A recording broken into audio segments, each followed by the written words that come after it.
What's up, fight fans? This is Kurt DeVille with Counterpunch Boxing News, and I have some more news, some new news concerning Rob Mccraken. Rob Mccraken gives his assessment on the upcoming fight between Anthony Joshua and Andy Ruiz.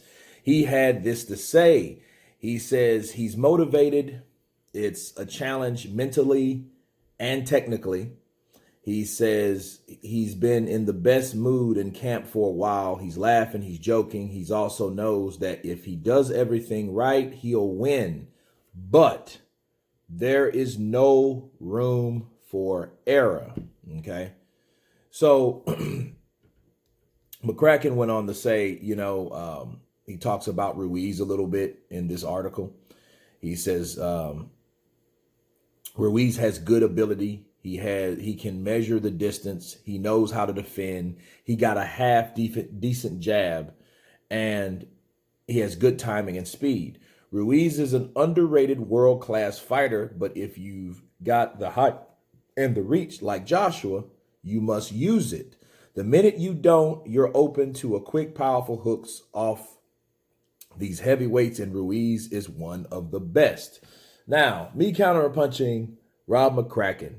Rob Mccraken, that was a good assessment. And, especially I like what he said about the jab, because it's not Ruiz's jab that gets him in position. It's his bobbing and weaving. It's his upper body movement. He knows he's shorter, but he's good with distance because he's accustomed to fighting tall fighters.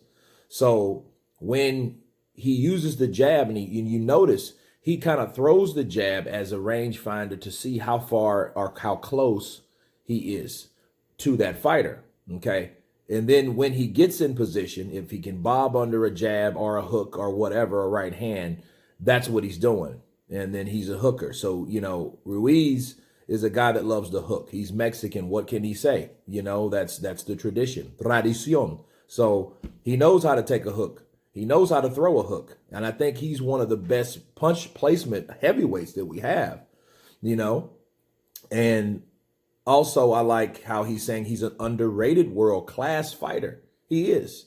He should have said an underrated world-class champion, because he is the champion of the unified first Mexican heavyweight champion of the world. So I think he should have threw that in there. But, of course, this is Rob Mccraken, so he's going to give him too much sauce. You know what I mean? So I do agree with him. There's no room for error. And they're approaching this fight like this. And this is what tells me that this is going to be a technical chess match. Why? Because if your head trainer is saying there's no room for error, that means you're going to focus to do everything right.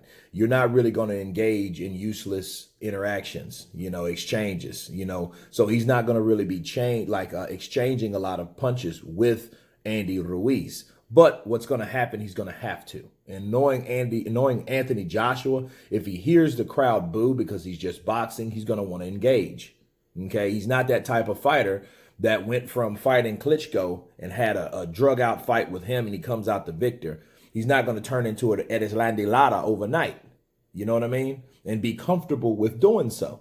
So at times he might get pressured into exchanging punches with Ruiz. But again, like Rob Mccraken says, if he doesn't use his height, if he doesn't keep him long, like I heard Rob Mccraken instruct him in the first fight, he's going to end up in dangerous situations. That hook, Ruiz knows where to land that hook.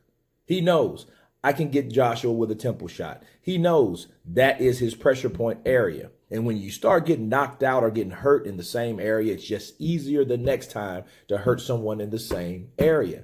Okay, it's not like a broken bone, The human body is not made like that. If you got pressure points, they're pressure points for a reason, and they will put you down. Bones break, they heal back stronger in that area. That's not a pressure point.